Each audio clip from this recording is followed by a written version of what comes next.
મારું નામ ગીતાબેન એમ પટેલ છે. મારી શાળાનું નામ શ્રીમતી કે કદમ કન્યા વિદ્યાલય છે. ઇનોવેટરની કામગીરી માટે મેં 4 મોડેલ બનાવેલા છે. એમાંનું પહેલું મોડેલ છે પાઈ મોડેલ. હવે પાઈ શું છે? દરેક વ્યક્તિને પ્રશ્ન થતો હોય. પાઈ એક અસમય સંખ્યા છે. ઘણા બધા ગણિતશાસ્ત્રીઓએ પાઈ વિશે ઘણું બધું સંશોધન કર્યું છે. અહીંયા મેં પાઈ માટે એક વર્તુળ લીધો છે અને એ વર્તુળના 22 સરખા ભાગ કર્યા છે અને જે વ્યાસ છે તેના પણ 7 ભાગ કર્યા છે. તો પાઈનું સૂત્ર છે વર્તુળનો પરિઘ છેદમાં વર્તુળનો વ્યાસ. તો અહીંયા જુઓ, આ જે વર્તુળનો જે વ્યાસ છે તો તમે અહીંયા જોઈ શકો કે જે 7 ભાગ છે તો અહીંયા પહેલો ભાગ આવે છે 7, બીજો આવે છે 14, ત્રીજો ભાગ આવે છે 21 અને જે એક આ ભાગ બાકી બચે છે તે વ્યાસના 7 ગુણ્યા કરીએ તેના બરાબર થાય છે. તો પાઈનું મૂલ્ય થશે 3.1 ડી છેદમાં ડી. એટલે પાઈનું મૂલ્ય આપણને મળશે 22/7. હવે આ જે વર્તુળનો પરિઘ છે તો એનું સૂત્ર બનશે પાઈ ગુણ્યા ડી.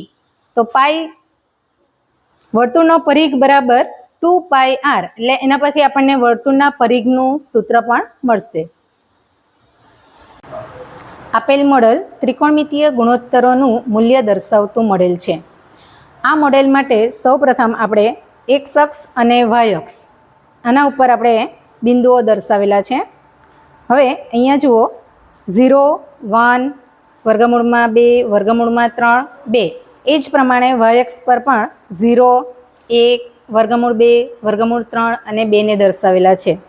હવે અહીંયા જુઓ, જે સી બિંદુ છે તે બિંદુના યામ છે વર્ગમૂળ 3, 1. અહીંયા એક ત્રિકોણ બને છે ACF. અહીંયા જે ખૂણાનું માપ છે તે 30° બને છે. એક બીજું બિંદુ છે ડી. ડી બિંદુ આગળ એક ત્રિકોણ બને છે ABD. અહીંયા જે ખૂણો બને છે તે 45° ખૂણો બને છે અને એક ત્રીજું બિંદુ છે E. તેના યામ છે 1√3. અહીંયા જે ત્રિકોણ બને છે ABE એ ખૂણાનું માપ બને છે 60°. હવે ત્રિકોણમિતીય ગુણોત્તરની અંદર 6 ગુણોત્તરો આવે છે. એમાંના 6 ગુણોત્તરો છે સાઇન, કોસ, ટેન, કોસેક, સેક અને કોટ. સાઇન થીટા બરાબર સામેની બાજુ છેદમાં કર્ણ. તો અહીંયા તમે જોઈ શકો ત્રિકોણ ACF ની અંદર સાઇન 30.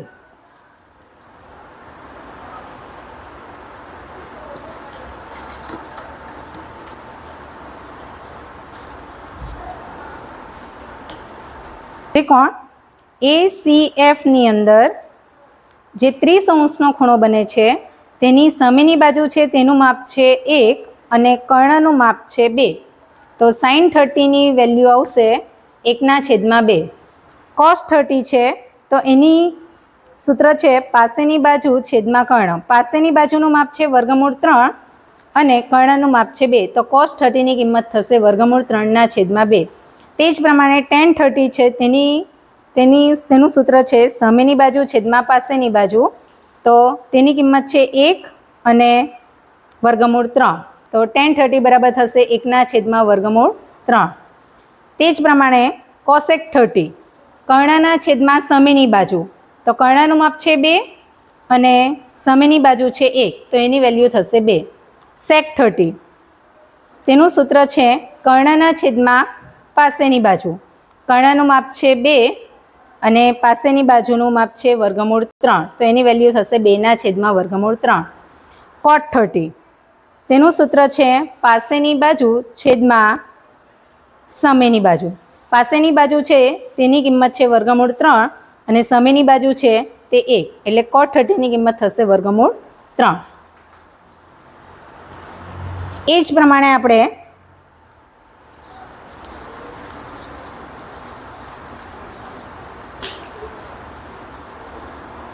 આ જે 45° ખૂણો છે તેના માટે પણ 6 ત્રિકોણમિતીય ગુણોત્તરોના કિંમતો મેળવી શકીએ છીએ.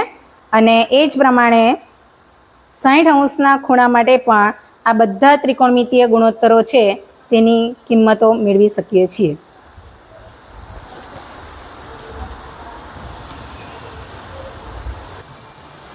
આ મોડેલની અંદર તમે ખૂણા અને વેલ્યુ બંને મેળવી શકો છો. sin 0 બરાબર 0, sin 30 બરાબર 1/3, sin 45 બરાબર 1/√2, sin 60 બરાબર √3/2, sin 90 ઇઝ ઇક્વલ ટુ 1.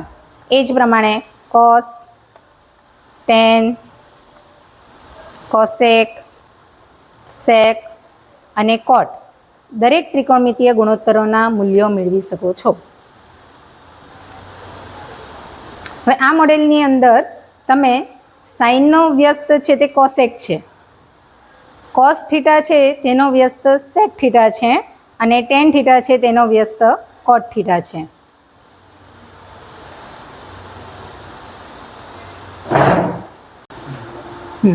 અહીં વર્તુળના ક્ષેત્રફળનું મોડેલ દર્શાવવામાં આવ્યું છે.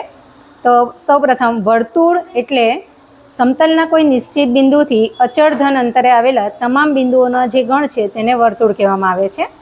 તો વર્તુળનું ક્ષેત્રફળ એટલે વર્તુળનો ઘેરાયેલો ભાગ. તો વર્તુળના ક્ષેત્રફળનું સૂત્ર મેળવવા માટે અહીં વર્તુળના 8 સમાન ભાગ કરવામાં આવેલા છે અને એ જે 8 ભાગ છે તેને આ પ્રમાણે ગોઠવવામાં આવેલા છે. તો અહીંયા તમે જોઈ શકો કે એક લંબચોરસની રચના બને છે. એમાં જે લંબચોરસની લંબાઈ છે તે વર્તુળના અર્ધ પરિઘનું માપ છે, એટલે એની જે લંબાઈ છે તેનું માપ થાય છે પાય r અને એની જે પહોળાઈ છે તે વર્તુળની ત્રિજ્યા બરાબર છે. તો વર્તુળનું ક્ષેત્રફળ બરાબર બનેલા લંબચોરસનું ક્ષેત્રફળ, અને લંબચોરસનું ક્ષેત્રફળ છે લંબાઈ ગુણ્યા પહોળાઈ, લંબાઈ બરાબર અર્ધ પરિઘ ગુણ્યા ત્રિજ્યા બરાબર પાય r ગુણ્યા r બરાબર પાય r નો વર્ગ.